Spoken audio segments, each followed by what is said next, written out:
there's lots of people. I know Sister Rowley was there, fantastic with seminary. She was a star figure there for a long time. And we had Brother Woolsey was there, and he was always he was good. He always kept me on track because he just he was very much straight to the road, and he knew it, and he'd been there long enough, and he had enough knowledge that he was somebody that I could rely on if I had any concern. I could sort of run something by him, and I get some good advice from him. Gary was always fun to work with. Talking about his experiences flying planes and things like that. It was always pretty cool. Ray was excellent. He's always there, and Ray and I used to work out just about every day. I'd come home from work and we'd meet at the gym, and my youngest son Mark would come with us usually, and we'd work out and stuff like that. So we had lots of really interesting people. One of them, well, Sister Killerstaff, I understand she's passed away at 100. Elsa was one that we had quite a bit to do with over the years. Alan, because he lived over the back fence. I love Doug Merriman. I really, really love Doug. Doug Merriman and his family were wonderful. Albert Bruce. Brothers and sisters and friends, he's bearing his testimony. He's first up. You do not beat Albert Bruce to the podium. Albert Bruce was the first and only person I've ever had to dress in garments after his death.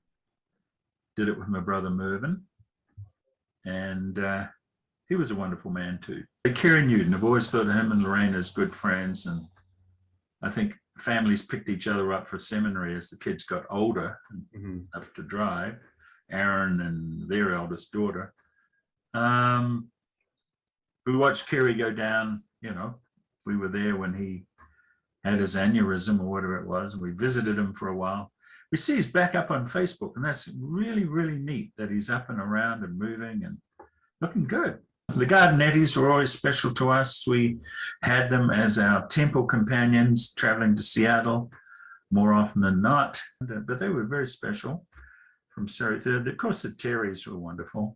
To the Muriel and the boys, I said, hey, right, we instituted something called Family Hug Time. And we just all gathered around. We just hugged. Nothing was said. I didn't tell them. I think Mum might have said later that Dad had had a bad day. A little later, maybe the same week, there was a knock on the door. It must have been getting near Christmas. So, who is this? What is it? 9:30? Wow. And I went to the door. There's no one there. But there was a red pull tie bag, embroidered with love to the bishop, it said. Inside were movie passes, theater passes, candies, gifts, and all sorts of things as someone tried to make me feel better. And we think we know who it was, but it doesn't matter. It was just a beautiful ward type thing to do.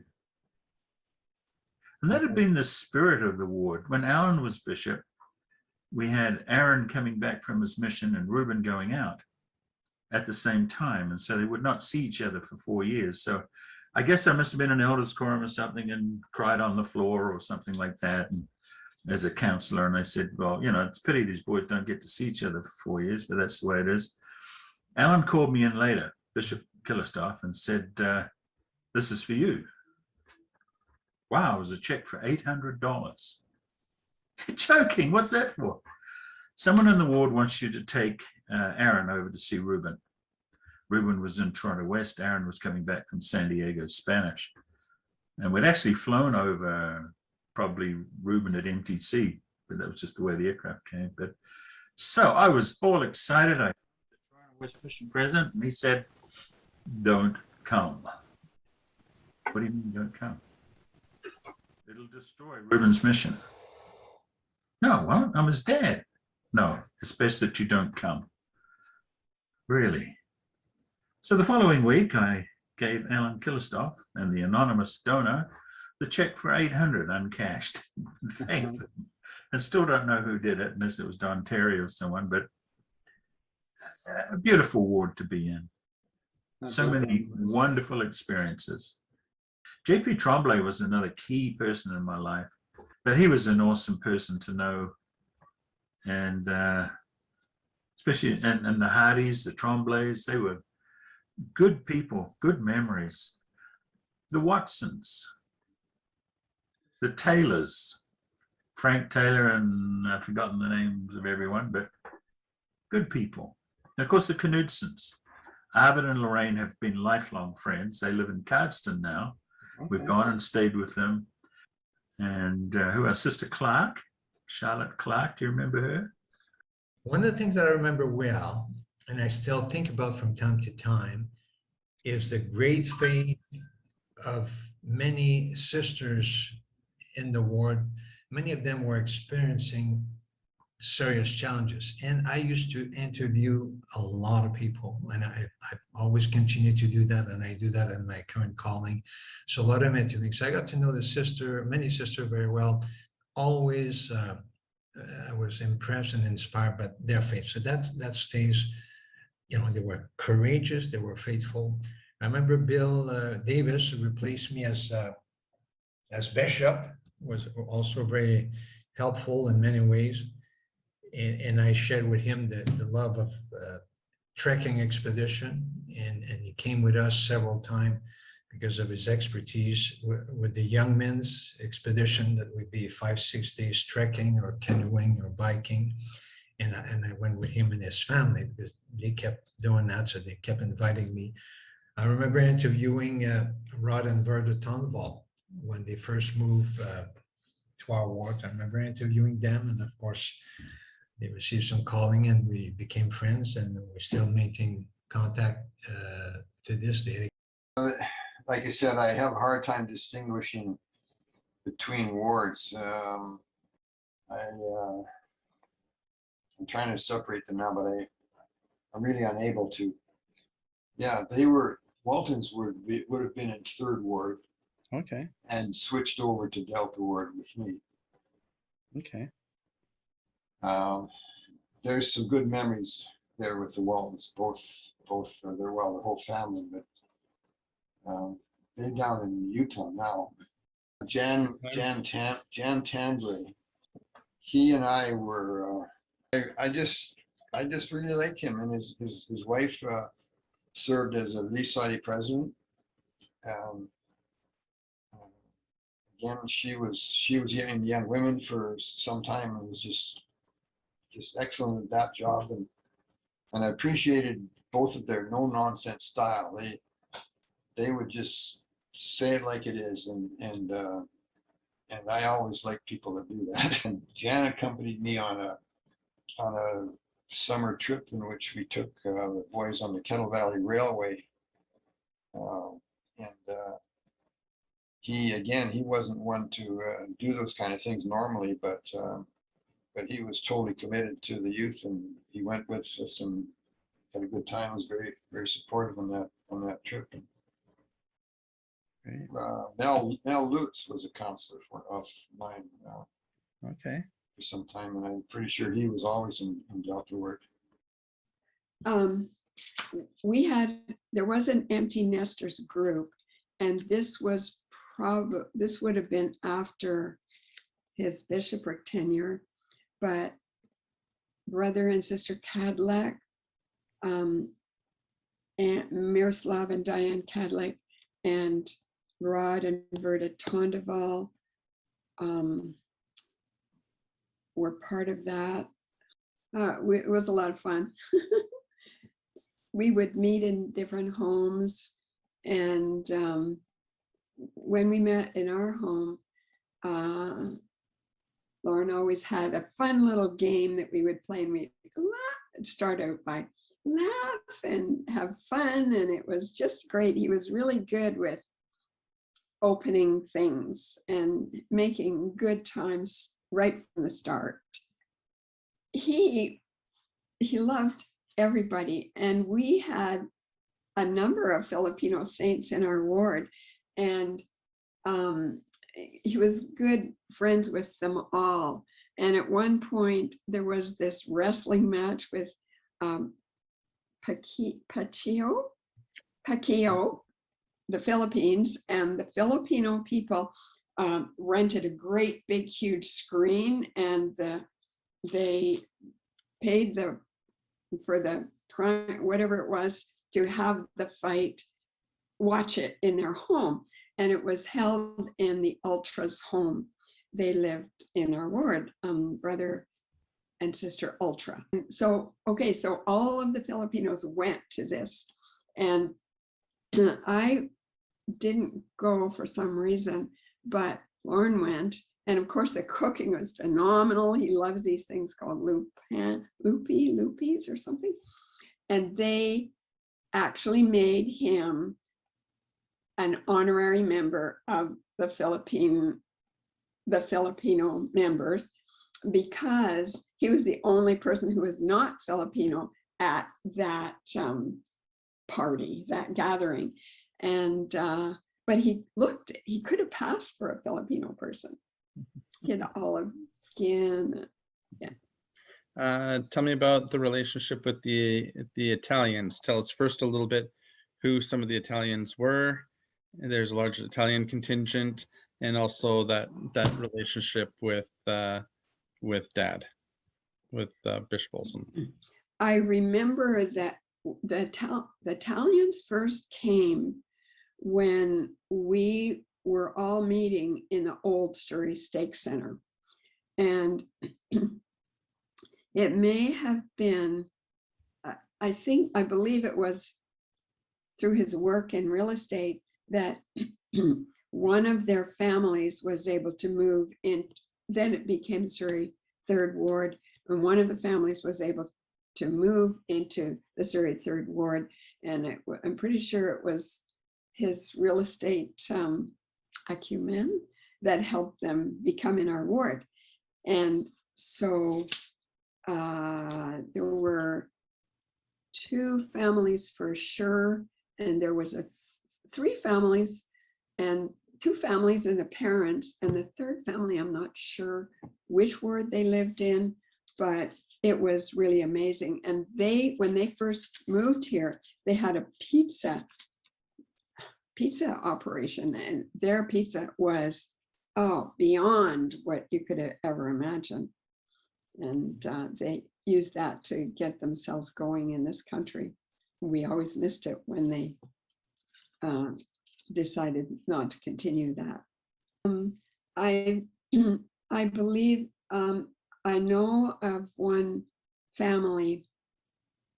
The parents had 2 children, and they came to Bishop Olson because they were talking about divorcing, and he worked with them and probably brought them resources, but he did work with them, and they eventually, then the divorce started to leave their feelings, and they turned to their marriage to make their marriage great, and they did, and they have. And after his bishopric, there was another person in the ward, I'm pretty sure it was after he was a bishop, who really struggled with addiction, and neighbors who were pulling him down. But he always reached out and caused that good brother to feel good and want to live the gospel.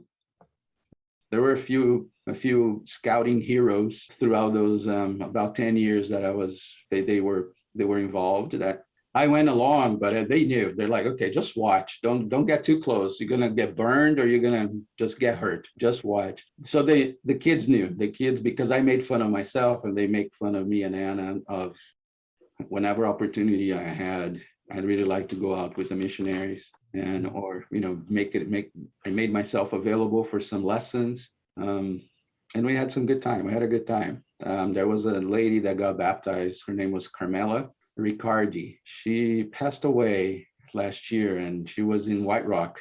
She moved to White Rock, but she was in Surrey Third for quite a while.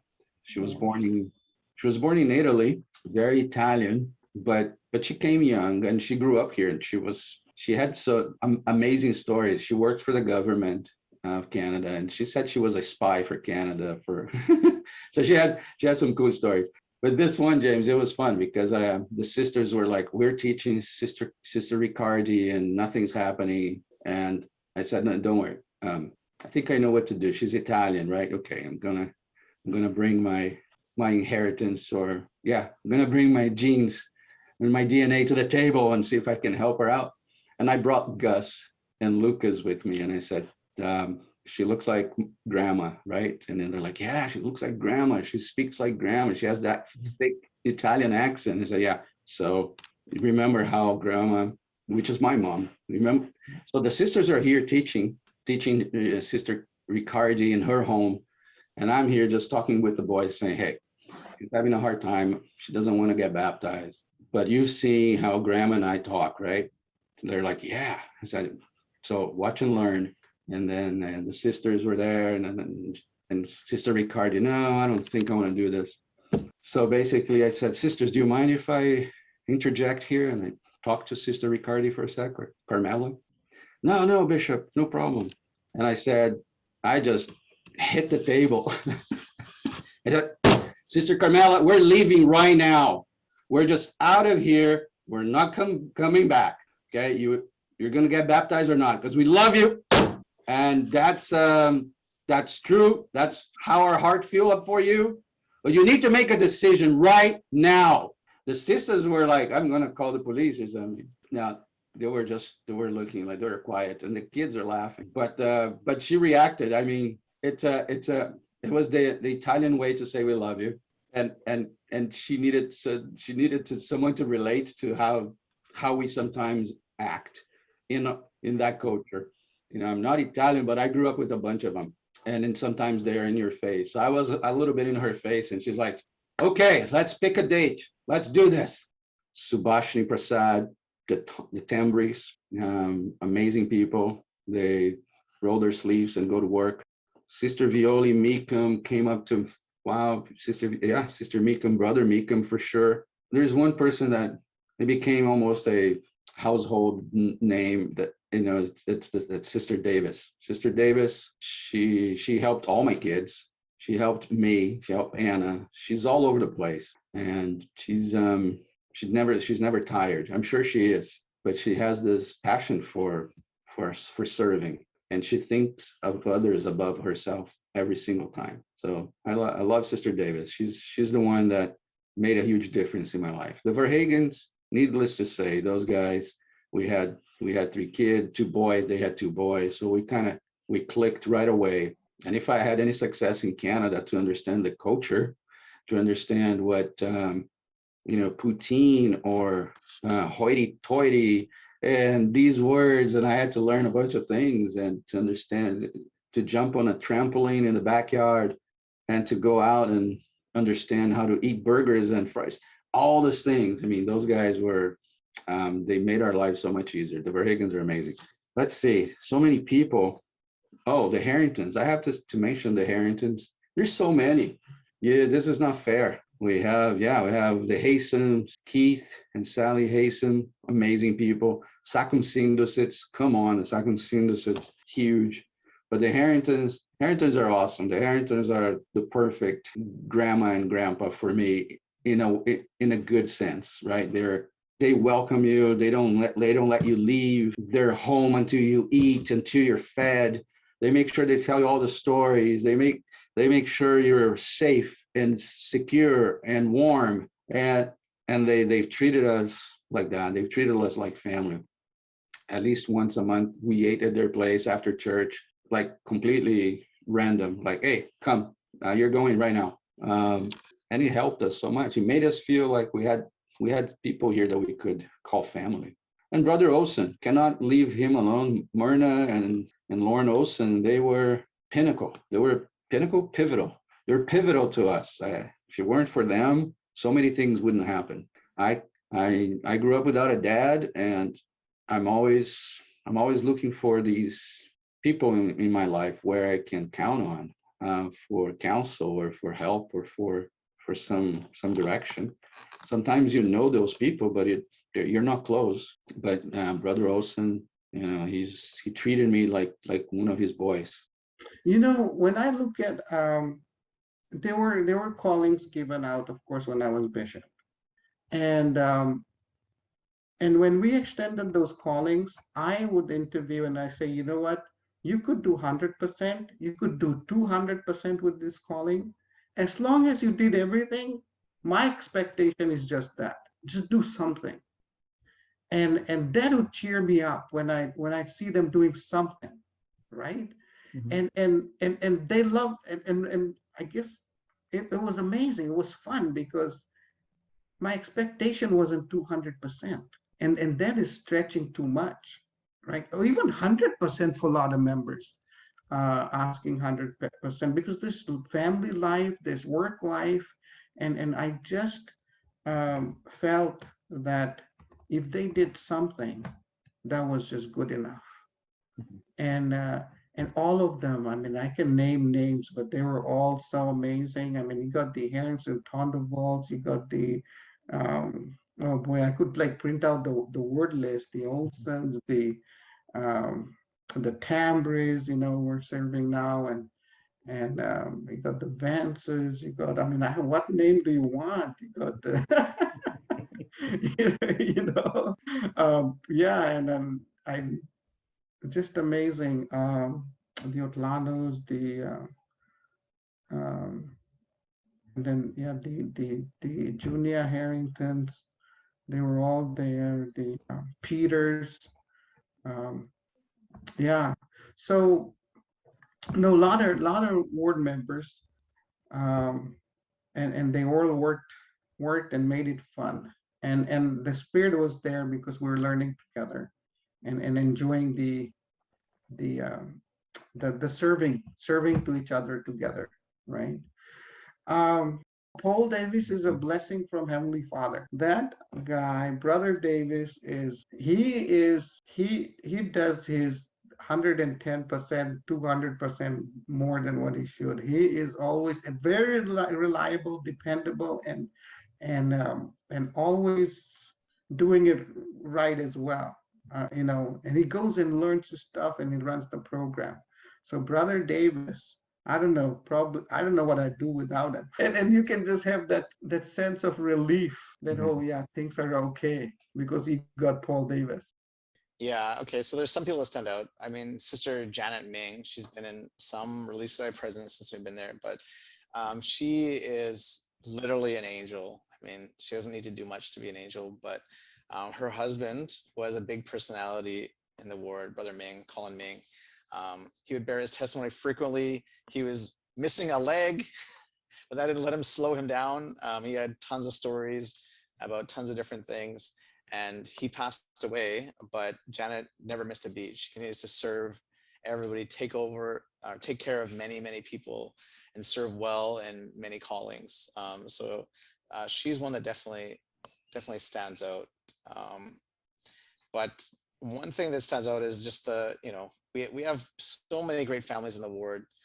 The Prasad family in general, it's a huge group of people in our ward. I don't know how many Prasads there are in our ward now, but maybe 10 or 15, but our ward wouldn't seem like our ward without the Prasad family. So, you know, in our ward, in my time, we had a small kind of sub branch in our ward of Hindi speaking, where they'd have their own sacrament meeting and their own classes.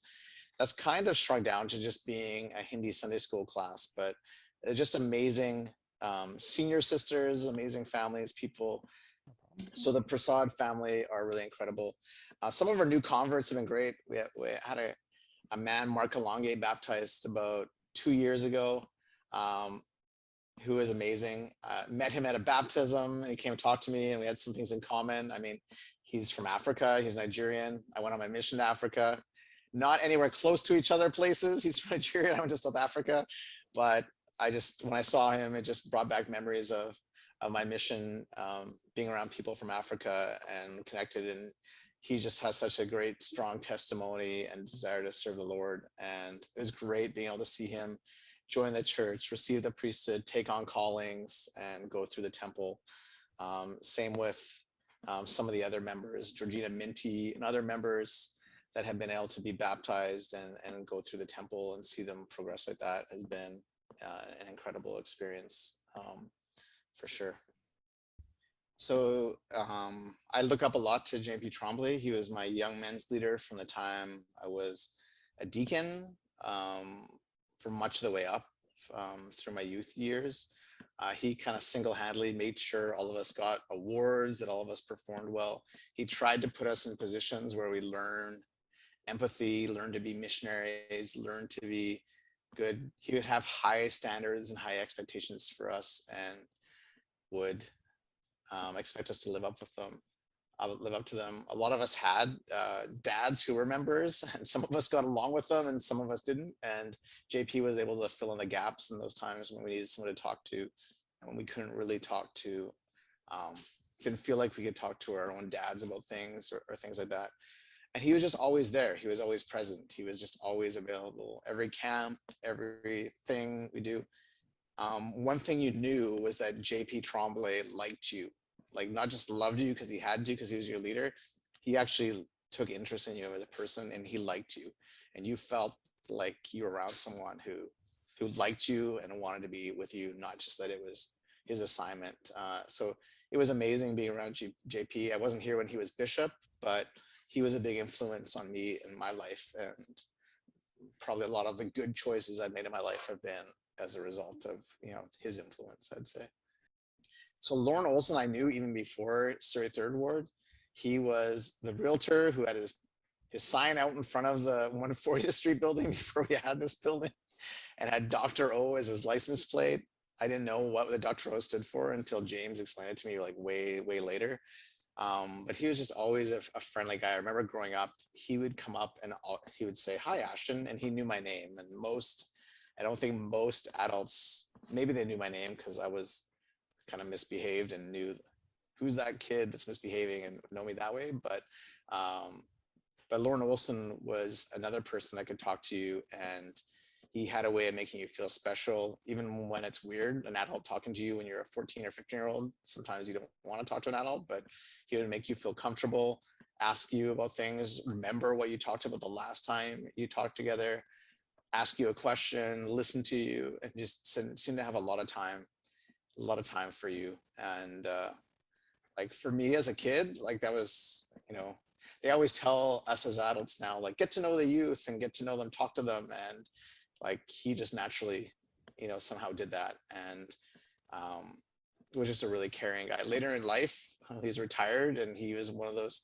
I don't think I can live up to those kind of bishops like Lorne Olson, that, you know, they're a little bit older and they make that their kind of full-time job for the time that they're bishops. And I know, you know, he was very loved in the ward. And when I came to check out the ward to see if I want to move in, he was there, and, you know, I was excited to be there and to be under him. I think he got called as a missionary soon after I had attended that ward, just to check it out. And by the time I came in, Flavio was the bishop, which was fine as well. But yeah, I mean, Lorne was just somebody that just loved so many people, and could put their arm around them and be genuine. So loved Brother Olson. So much energy, so much passion. It was really interesting. Flavio was like a flame that would burn bright, and sometimes I think he would burn out. But he would have to take a break and then get rekindled again, and then come back and be on fire again.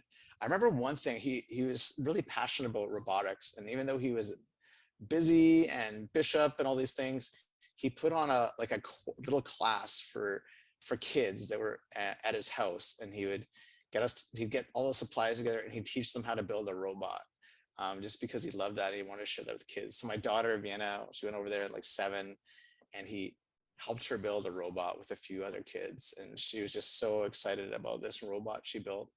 And so he loved children, he loved the youth, he was just super excited and would go 100 miles an hour. He was just so much fun. Just a really fun guy. I mean, I feel for the guy. He moved to Canada, was here like a couple of years, and like bang, having, you know, young kids about to be teenagers, new to Canada, trying to get his employment and other things sorted out, and becoming a bishop. And he did a great job and helped me a lot personally. Yeah, super fun bishop to have, because he's just so just ran at 100 miles an hour all the time. I loved Mark Verhagen very much. He became a really good friend of mine. When I was earlier in the ward, I was a young men's president, and he was my counselor. He had 2 boys and young men's, and he was, was able to do anything. He was one of these guys, if something was broke, he could fix it. You could always depend on him. He was also he had a volcanic personality. He was super excited. He could get mad. He could get happy. He was just, had so much energy and so much skill and such a strong testimony. Him and Cheryl were an amazing team. And I remember a year or 2 into being bishop, when he had cancer and he was trying to be sick, it did strike me that one day I would have to preside at his funeral.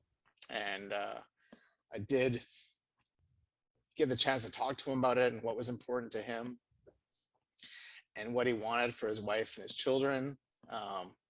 And he was just a great example to me. He was a convert to the church and changed his life a lot to be able to be in the gospel. But once he made that choice, he was in 100%.